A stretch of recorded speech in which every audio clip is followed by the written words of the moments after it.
Okay student, तो last class में हम लोग ने आरआरबी एलपी सीबीटी फर्स्ट में जो साइंस का क्लास था उसको हम लोग वहाँ पे डिस्कशन कर रहे थे, ठीक है। और सीबीटी फर्स्ट में लगभग बहुत सारे सेट वाइज हमने करके जो साइंस का जो क्वेश्चन बनता था उसको हम लोग ने वहाँ पे देखा है, ठीक है। आज हमारे पीछे ये देख रहे होंगे, देखिए यहाँ पे सेट फर्स्ट और सीबीटी टू, यानी कि जो यहाँ पे जो LP RRB LP CBT first जो है सेकेंड का जो यहाँ पे आपका स्टेज जो 2 है, इससे रिगार्डिंग जो साइंस का जो क्वेश्चन पूछा गया था उसको हम यहाँ पे देखेंगे, ठीक है। कई सारे कमेंट करके लोग वहाँ पूछ रहे थे, ठीक है। तो यहाँ पे हम जो है साइंस का जो क्लास होगा इसका आरआरबी एलपी टेक का इस तारीख में आपको फर्स्ट शिफ्ट का जो भी पेपर था उसमें साइंस का जो क्वेश्चन पूछा गया उसको हम यहाँ पे डिस्कशन करेंगे, ठीक है। और कई सेट वाइज उसको करके देखेंगे, ठीक है। तो जैसा कि हम पिछली क्लास में जिस तरह से देखते थे वैसे यहाँ पे देखेंगे, ठीक है।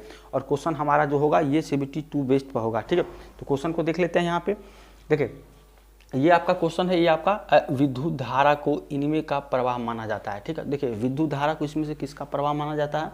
पहला धनात्मक आवेश, ऋणात्मक आवेश, परावैद्युत चुंबकीय टुकड़ों, ठीक है। तो विद्युत धारा को इसमें से प्रवाह माना जाता है, ठीक है। तो विद्युत धारा किसका माना जाता है? देखिए ये होता है आपका धनात्मक आवेश, ठीक है। ये आपका होता है विद्युत धारा जो है धनात्मक आवेश का प्रवाह माना जाता है। ये यहाँ पे होगा आपको जो खाली स्थान है यहाँ पे, ये आपका आंसर होगा, ठीक है। और जो विद्युत धारा होता है, ठीक है, ये किसके कारण प्रवाह होता है? ये होता है मुक्त इलेक्ट्रॉनों के कारण, ठीक है। मुक्त यहाँ पे इलेक्ट्रॉनों के कारण इसका प्रवाह होता है, ठीक है।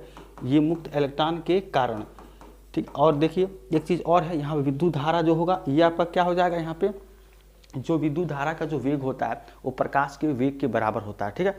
तो जो प्रकाश का वेग होता है वो कितना होता है? यहाँ पे जो प्रकाश का वेग होता है, प्रकाश का वेग, ठीक है, ये जो होता है आपका ये होता है 3 × 10⁸ मीटर पर सेकेंड, ठीक है। ये आपको याद रखिएगा, ये प्रकाश का वेग होता है, इतना होता है, ठीक है। 3 × 10⁸ मीटर पर सेकेंड ये प्रकाश का वेग। इसी के बराबर क्या होता है? विद्युत धारा का भी वेग होता है, यानी कि विद्युत धारा का वेग इससे के बराबर होता है, ठीक है। इसको भी आप याद रखिएगा, ठीक है। ये है और क्या है, ये जो आपका विद्युत धारा होता है ये निम्न प्रतिरोध का ही जो है आपका चुनाव करती है, ठीक है। निम्न प्रतिरोध, ठीक है, इसको भी याद रखिएगा, निम्न प्रतिरोध का ये चुनाव करती है, ठीक है। तो इस तरह से आपको ये भी सारा जो चीज़ें हैं इसको भी आप यहाँ पे याद रखिएगा, ठीक है। तो यहाँ विद्युत धारा धनात्मक आवेश का प्रवाह माना जाता है, ठीक है। तो ये फर्स्ट क्वेश्चन था। इसके बाद से सेकेंड क्वेश्चन देखिए यहाँ पे आपको नेक्स्ट क्वेश्चन यहाँ पे दिया गया है कि वैद्युत प्रतिरोधकता की एसआई इकाई क्या होती है, ठीक है। तो जो यहाँ पे वैद्युत प्रतिरोधकता की जो आपकी एसआई होती है वो होती है ओम मीटर, ठीक है, ओम मीटर। इसको याद रखिएगा, ये ओम मीटर होता है। तो इसमें क्या है? ऑप्शन नंबर बी है जो ये आपका ओम मीटर, ये आपका आंसर हो जाएगा ओम मीटर, ठीक है।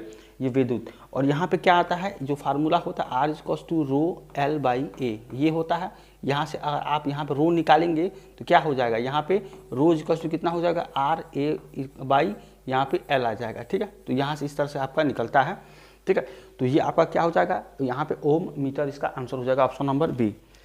देखिए नेक्स्ट क्वेश्चन आपको यहाँ पे दिया गया है कि 1 किलोवाट आवर जो है ये इसकी ऊर्जा क्या होगी? 1 किलोवाट घंटा की ऊर्जा कितनी होगी, ठीक है। तो यहाँ पे ऑप्शन दिया गया 1.8 × 10⁶ दिया है, 3.6 × 10⁶ दिया गया, 1.8 × 10⁴ दिया गया, 3.6 × 10⁴ दिया गया, ठीक है। तो इसका जो एक्चुअल जो आंसर होगा ये क्या हो जाएगा? आपका 3.6 × 10⁶ ये आंसर हो जाएगा ऑप्शन नंबर बी, ठीक है।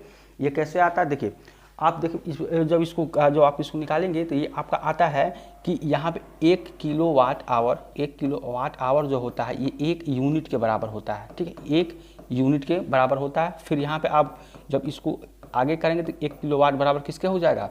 1000 वाट, 1 किलोवाट 1000 वाट आवर के बराबर हो जाएगा, ठीक है। तो फिर यहाँ पे 1 किलोवाट आवर जो है ये हो जाएगा 1000, ठीक है, 1000। और देखिए यहाँ पे जो आपका जो आवर दिया गया है कितना हो जाएगा?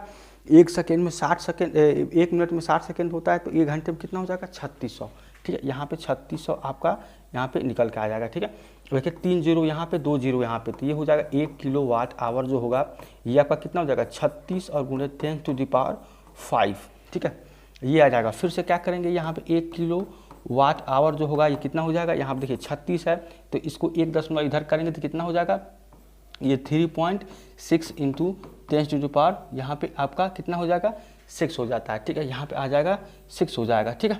तो तो ये आपका निकल के आएगा 3.6 × 10⁶ जूल यहाँ पे, जो कि आपको ऑप्शन नंबर बी में यहाँ पे दिया गया। ठीक है, तो इस तरह से ये निकल के आपका आता है कि कितना जो आपका ऊर्जा होता है कितना जूल में होता है। तो यहाँ पे निकल के आएगा 3.6 × 10⁶ यहाँ पे निकल के। अब देखिए यहाँ पे जब 1 दशमलव यहाँ बढ़ाएंगे तो यहाँ पे 6 आ जाता है। ठीक है, ये कैलकुलेशन का अपना वो है। ठीक है, यहाँ देख लीजिएगा, ये ऑप्शन नंबर बी आ जाएगा। ठीक है, देखिए नेक्स्ट क्वेश्चन आपको यहाँ पे दिया गया है कि यदि एक कार, ठीक है, इतना मीटर पर सेकेंड स्क्वायर, ठीक है, और मीटर पर सेकेंड स्क्वायर किसका मात्रक होता है, ये आपका एक्सीलरेशन का होता है। ठीक है, त्वरण का, तो ये कितना हो जाएगा 3.2 मीटर पर सेकेंड स्क्वायर। ठीक है, ये आपका इतना दिया गया कि त्वरण से साथ चलना शुरू करता है। ठीक है, चलना शुरू करता है, यानी कि यू का जो वैल्यू होगी, प्रारंभिक जो वेग होगी यू बराबर ये आपका 0 हो जाएगा। यहाँ पे बोल रहा है कि चलना प्रारंभ करती है। तो देखो इसको मीटर पर सेकेंड में आपको बताना है, वेग बताना है। ठीक है, और इतना टाइम, यानी कि टाइम कितना है आपका, ये दिया है 20 सेकेंड। ठीक है, 20 सेकेंड आपका टाइम दिया गया है, के बाद उस कार का वेग बताना है। ठीक है, यानी कि v का वैल्यू बताना है 20 सेकेंड बाद। ये फाइनल वेलोसिटी होता है, ये इनिशियल होता है, आपको पता होगा। ठीक है, तो वहाँ पे हम लोगों जो फार्मूला देखे थे क्लास में जो पहले, तो ये v बराबर u + at। ठीक है, इस फार्मूले पे हम क्या करेंगे, इसको सॉल्व करेंगे। ठीक है, v बराबर u + at के फार्मूले पे इसको सॉल्व करेंगे। तो देखिए आपको v बताना है। ठीक है, u कितना है, ये आपका 0 दिया गया है, u 0 है, और a की वैल्यू आपको कितना दिया है 3.2। ठीक है, ये 3.2, और टाइम कितना दिया गया है, टाइम दिया गया 20 सेकेंड, ये हो जाएगा आपका 20। ठीक है, तो v बराबर कितना हो जाएगा, इसको जब गुणा करेंगे तो ये हो जाएगा 4, ये हो जाएगा 6। ठीक है, और ये कितना होता है, 1 0 यहाँ बढ़ेगा, लेकिन एक पॉइंट पर 0 करेंगे तो ये कितना हो जाएगा, v = आ जाएगा 64 मीटर पर सेकेंड। ठीक है, 64 मीटर पर सेकेंड, ये आपका आंसर हो जाएगा। ठीक है, जो कि कितना ऑप्शन दिया गया, ये ऑप्शन नंबर ए आपका दिया गया 64। ठीक है, तो इस तरह से आप क्या करेंगे, यहाँ पे फाइनल जो वेलोसिटी होगा, इस तरह को एक जो क्वेश्चन को सॉल्व करके आप फाइनल वेलोसिटी या इनिशियल वेलोसिटी या टाइम भी पूछ सकता है, एक्सेलरेशन पूछ सकता है। ठीक, और ये जो फार्मूला होता है v = u + at, इसका फार्मूले का यूज़ करके यहाँ पे आप आसानी से सॉल्व कर सकते हैं। ठीक है, तो ये आपका ऑप्शन नंबर ए इसका आंसर है। देखिए यहाँ पे आपको नेक्स्ट क्वेश्चन यहाँ पे दिया गया है कि निम्नलिखित में से उस पर, यानी कि वेरिएबल की पहचान करें, ठीक है, जो गैस के व्यवहार के बारे में नहीं बताता है। ठीक है, तो यहाँ पे आपको गैस के बारे में जो नहीं बताना है उसको बताना है। तो यहाँ पे ऑप्शन नंबर ए में आपको आयतन दिया है, दाब दिया है, तापमान दिया है, समय दिया है। ठीक है, तो यहाँ पे जो आपको जो होता है, देखिए आयतन, दाब, तापमान ये तो आपको बताता है, लेकिन जो ये समय है ये आपका नहीं बताता है। ठीक है, तो इसका आंसर हो जाएगा जो है यहाँ पे समय। ठीक है, और एक आपका नियम पढ़े होंगे वहाँ पे, बायल का नियम। ठीक है, यहाँ पे बायल का नियम। ठीक है, ये क्या होता है, बायल नियम, ये आपका एक होता है चार्ल्स नियम। ठीक है, एक होता है आपका चार्ल्स नियम। ठीक है, तो ये जो होता है आपका, ये v समानुपाती टेम्परेचर होता है, प्रेशर यहाँ पे कांस्टेंट होता है। ठीक है, और ये आपका होता है v इनवर्सली प्रोपोर्शनल 1/, यहाँ पे t होता है। ठीक है, और देखिए यहाँ पे 1/p होता है, p प्रेशर होता है, यहाँ पे टेम्परेचर आपका क्या होता है, कांस्टेंट होता है। ठीक है, तो इसको ये आपका यहाँ पे रिलेशन होता है बायल और चार्ल्स के नियम में। ठीक है, ये टेम्परेचर के यहाँ पे समानुपाती होता है, ये आपका व्युत्क्रमानुपाती होता है, प्रेशर का जो वॉल्यूम होता है। ठीक है, तो ये आपका बताता है, लेकिन यहाँ पे जो होगा ये आपका टाइम जो है यहाँ पे नहीं बताता। इसका आंसर नंबर यहाँ पे डी हो जाएगा। ठीक है, इसके बारे में यहाँ पे था।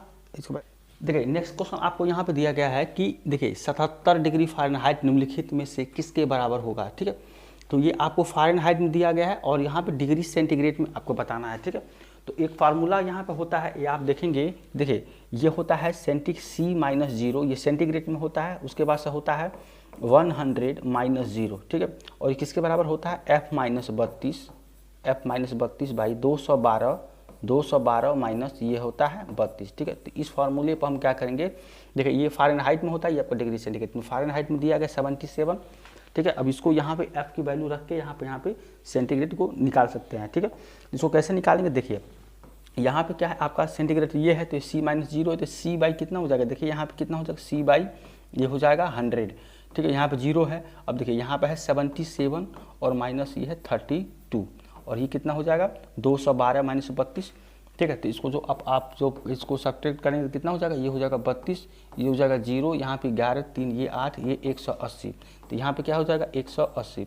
इसको भी आप जब सब्ट्रैक्ट करेंगे कितना हो जाएगा 100, ये C/100 हो जाएगा। ये कितना हो जाएगा, ये हो जाएगा 5, ये हो जाएगा 4 बाई ये हो जाएगा 180। इससे ये 0 कट जाएगा, फिर ये हो जाएगा 5, ये हो जाएगा 9 9 5 यहाँ पे 9 5 45। तो ये कितना हो जाएगा आपका C कितना आ जाएगा, यहाँ पे C = आ जाएगा 25 डिग्री सेंटीग्रेड। ठीक है, यहाँ पे 25 डिग्री सेंटीग्रेड आपका सी आ जाएगा, जो कि कितना है ऑप्शन नंबर ए आपका आंसर सही हो जाएगा 25 डिग्री सेंटीग्रेड। ठीक है, तो इस फार्मूले का आप यूज करके यहाँ पे आसानी से सॉल्व करके बाकी ये सब आपका कैलकुलेशन है, यहाँ पे 25 डिग्री सेंटीग्रेड आसानी से निकाल सकते हैं कि आपका जो 77 डिग्री फ़ारेनहाइट निम्नलिखित में किसके बराबर है, ये हो जाएगा 25 डिग्री सेंटीग्रेड। ठीक है, तो इस क्वेश्चन को आप इस तरह से सॉल्व करेंगे। ठीक है, आगे देखिए। ठीक है, नेक्स्ट क्वेश्चन आपको यहाँ पे दिया गया है कि ऊष्मा को मापने के लिए निम्नलिखित में से किस मीटर का उपयोग किया जाता है। ठीक है, यहाँ पे ऊष्मा को मापने के निम्नलिखित किस मीटर का उपयोग किया जाता है। ठीक है, तो इसमें आपका एमीटर है, एनर्जी मीटर है, वाट मीटर है, कैलोरी मीटर है। ठीक है, तो ये जो आपका ऑप्शन नंबर डी है कैलोरी मीटर, इससे क्या होती है ऊष्मा की माप यहाँ पे की जाती है। ठीक है, यहाँ पे ऑप्शन नंबर ए में आप देखेंगे ये अमीटर है। ठीक है, तो अमीटर द्वारा क्या होता है विद्युत धारा की माप की जाती है। यहाँ पे इसका आंसर हो जाएगा विद्युत धारा की माप यहाँ पे की जाती है। ऐसे देखिए एनर्जी मीटर है, तो एनर्जी मीटर जो विद्युत की जो खपत होती है वो एनर्जी मीटर द्वारा यहाँ पे मापा जाता है विद्युत खपत को। ठीक है, इसको याद रखिएगा, ये आपका विद्युत खपत को। ऐसे वाट मीटर है, तो जो यहाँ पे इसे यहाँ विद्युत धारा है वैसे क्या होता है विद्युत शक्ति जो मापा जाता है वाट मीटर द्वारा यहाँ पे जो आपको मापा जाता है विद्युत शक्ति। ठीक है, विद्युत शक्ति यहाँ पे मापा जाता है। इसका आंसर जो था कैलोरी मीटर, जो कि ऊष्मा को मापने का यहाँ पे जो है इसका यूज़ किया जाता है। ठीक है, तो ये था हमारा ऑप्शन नंबर डी, इसका आंसर हो जाएगा। नेक्स्ट क्वेश्चन देखिए। नेक्स्ट क्वेश्चन आपको यहाँ पे दिया गया है, देखिए 80 ओम, 120 ओम और 240 ओम के 3 प्रतिरोध को समांतर क्रम में जोड़ा गया है। ठीक है, समांतर क्रम आर इक्विवेलेंट किस तरह से निकाला जाता है इसको बताए हैं, और श्रेणी क्रम के हम बता चुके हैं कि प्रतिरोधों को इस संयोजन को इतना वोल्ट की जो बैटरी से जोड़ा जाता है। यहाँ पे 12 वोल्ट की जो बैटरी दिया गया इससे जोड़ा जाता है, और बैटरी द्वारा इस संयोजन में प्रवाहित होने वाली धारा ज्ञात करना है। ठीक है, जो आई की जो वैल्यू है उसको ज्ञात करना है। तो जो इसका जो फार्मूला हम लोग पहले भी देखे थे V = I × R ओम के नियम से, यहाँ पे इस जो है फार्मूले का यूज़ करके वहाँ पे धारा को निकालेंगे। सबसे पहले देखिए इतना अलग अलग यहाँ पे प्रतिरोध के आपको यहाँ पे जो है अलग अलग प्रतिरोध दिया गया समांतर क्रम, उसको आर इक्विवेलेंट पहले निकालेंगे। देखिए यहाँ पे जो R1 की जो वैल्यू दिया गया है, R1 की वैल्यू कितना दिया गया है यहाँ पे 80 ओम। ठीक है, R1 की वैल्यू, R2 की वैल्यू कितना दिया गया है, ये आपका दिया गया है 120 ओम। ठीक है, और R3 की जो वैल्यू दिया गया कितना दिया गया यहाँ पे 240 ओम। ठीक है, ये आपको अलग अलग दिया गया। उसके बाद देखिए यहाँ पे आर इक्विवेलेंट निकालने के लिए समांतर क्रम में क्या होता है 1/R1, यहाँ पे आर इक्विवेलेंट होगा। ठीक है, ये कितना हो जाएगा यहाँ पे 1/R1। ठीक है, 1/R1 + 1/R2 + 1/R3। ठीक है, ये हो जाएगा। अब देखिए 1/R इक्विवेलेंट जब निकालेंगे यहाँ पे ये कितना हो जाएगा 1/ यहाँ पे 80 हो जाएगा 80। ठीक है, और फिर से क्या होगा यहाँ पे 1/80 + 1/120 फिर 1/200 यहाँ 40 हो जाएगा 240। ठीक है, अब देखिए इसको जब सॉल्व करेंगे तो किस तरह से सॉल्व करेंगे, देखिए यहाँ पे इसका 80 120 का जब एलसीएम लेंगे तो 1/R इक्विवेलेंट जो आपका आएगा ये कितना हो जाएगा यहाँ पर आ जाएगा 240। ठीक है, तो यहाँ से 80 से भाग देंगे तो 240 कितना आ जाएगा 3, 8 3 = 24 यानी कि 3, ये हो जाएगा 2 और ये कितना हो जाएगा 1, यानी कि 1/R इक्विवेलेंट आप यहाँ पर निकालेंगे।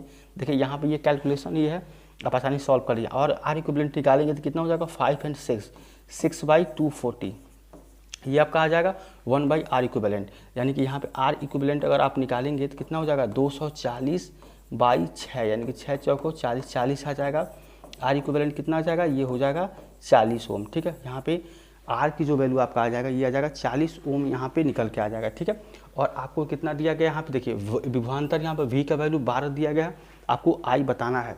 तो फिर फाइनली क्या करते हैं V = I × R का फार्मूले का यूज़ करके यहाँ पे निकालेंगे। तो इसको कैसे निकालेंगे, देखिए यहाँ पे आपको I बताना था, I कितना हो जाएगा यहाँ पे देखिए I कितना V कितना दिया गया 12 दिया गया, और ये दिया गया आपका 40।